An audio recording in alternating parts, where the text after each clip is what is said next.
Good bad அகலி திரைப்படத்தில் தனது பாடல்கள் பயன்படுத்தப்பட்டதாக இளையராஜா ஏற்கனவே வழக்கு தொடர்ந்திருந்த நிலையில் இளையராஜா அது தொடர்பாக விளக்கம் அளித்திருக்கிறார். தனது பாடல்களை எப்போதுமே தயாரிப்பாளர்களிடம் வழங்கியதில்லை என்று அவர் தெரிவித்திருக்கிறார். இது தொடர்பான அண்மை செய்தியை பார்த்து வருகிறோம்.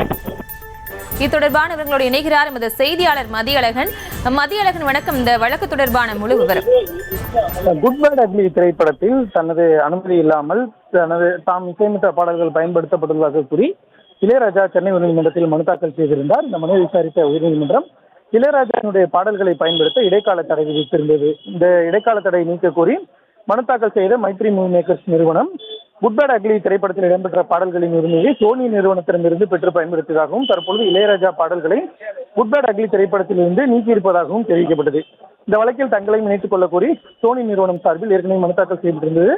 இந்த நிலையில் இந்த மனுக்கள் நீதிபதி என் செந்தில்குமார் முன்பு இன்று விசாரணைக்கு வந்தது. அப்பொழுது இசையமைப்பாளர் இளையராஜா தரப்பில் ஆஜரான வழக்கறிஞர் திரைப்பட தயாரிப்பாளர்களிடமிருந்து பாடல் உரிமையை வாங்கியதாக கூறுகிறார்கள். தயாரிப்பாளர்களுக்கு பாடல் உரிமையை எப்போதும் இளையராஜா வழங்கியது கிடையாது என தெரிவித்தார்.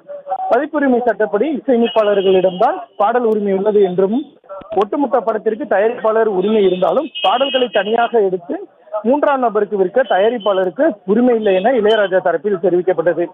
அதே போல மியூசிக்கல் ஒர்க் என்பதற்கும் பதிப்புரிமை சட்டம் அளித்த விளக்கத்தையும் இளையராஜா தரப்பில் சுட்டிக்காட்டப்பட்டது. இளையராஜாவிடம் இசை உரிமை இருந்தால் அதை அவர்தான் நிரூபிக்க வேண்டும் எனவும் தெரிவிக்கப்பட்டது.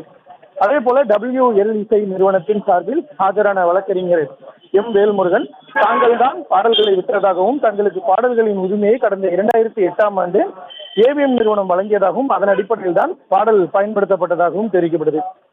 தரப்பு வாதங்களை கேட்ட நீதிபதி இந்த வழக்குகளினுடைய தீர்ப்பை தேதி குறிப்பிடாமல் ஒத்திவைத்திருக்கிறார்.